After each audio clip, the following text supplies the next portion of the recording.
दर्शकबिन नमस्कार। सदाझै आज पनि म तपाईलाई यस्तै ज्ञानमूलक भिडियो लिएर तपाईहरुको सामु उपस्थित भएको छु। भिडियोलाई अन्त्यसम्म हेरी साथ दिनुहोला। यही मिति 2081 12 को महिना 21 गतेबाट बिन नेपाल लघु वित्तीय संस्था लिमिटेडले सर्वसाधारणको लागि एफपीओ बिक्री खुला गरेको छ। आज म त्यसै एफपीओ को बारेमा तपाईहरुलाई संक्षिप्त जानकारी दिनेछु। सर्वप्रथम एफपीओ भनेको बुझौं। कुनै पनि कम्पनीको दुई प्रकारको शेयर हुन्छ। प्रमोटर शेयर जसलाई हामी संस्थापक शेयर भन्छौं र दोस्रो जेनरल शेयर जसलाई हामी साधारण शेयर भन्छौं।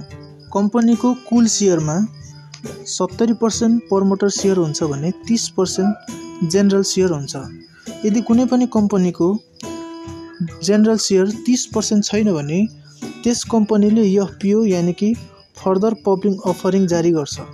यसरी एफपीओ जारी गर्दा कम्पनी अनुसार कुनै कम्पनीले रु अंकित मूल्य 100 को दरमा एफपीओ जारी गर्छ भने कुनै कम्पनीले अंकित मूल्य 100 मा प्रिमियम थप गरेर एफपीओ जारी गर्छ।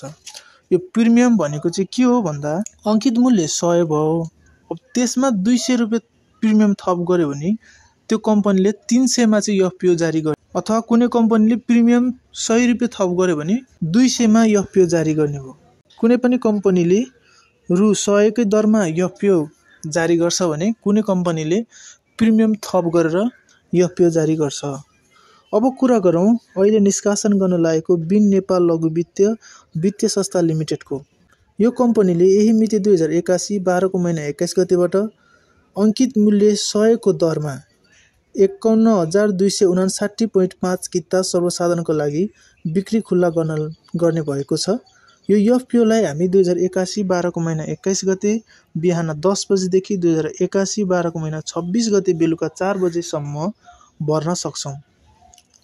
यसमा हामीले न्यूनतम 10 किता आवेदन दिन सक्छौं भने अधिकतम 1000 कितासम्म आवेदन दिन सक्छौं। हाल अहिले आईपीओ र एफपीओ भर्नेको संख्या बढ्दै गइरहेको छ।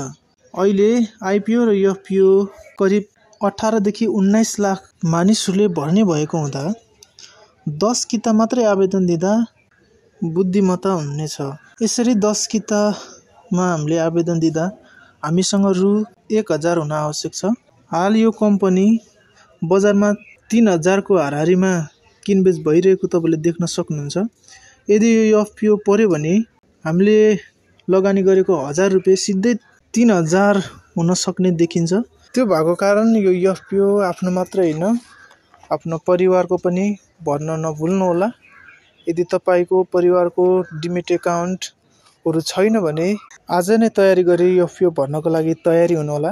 यदि तपाईहरुसँग आईपीओ एफपीओ भर्नको लागि अकाउन्ट बनाउनु भएको छैन भने मैले यो भन्दा अगाडि एउटा भिडियो बनाएको छु, त्यो भिडियोलाई हेर्नु होला र आईपीओ र एफपीओ भर्नको लागि के चाहिन्छ, कहाँ गएर त्यो खाताहरु खोल्ने भन्ने समग्र भिडियो मैले तयार गरेको छु, त्यो हेर्नु होला।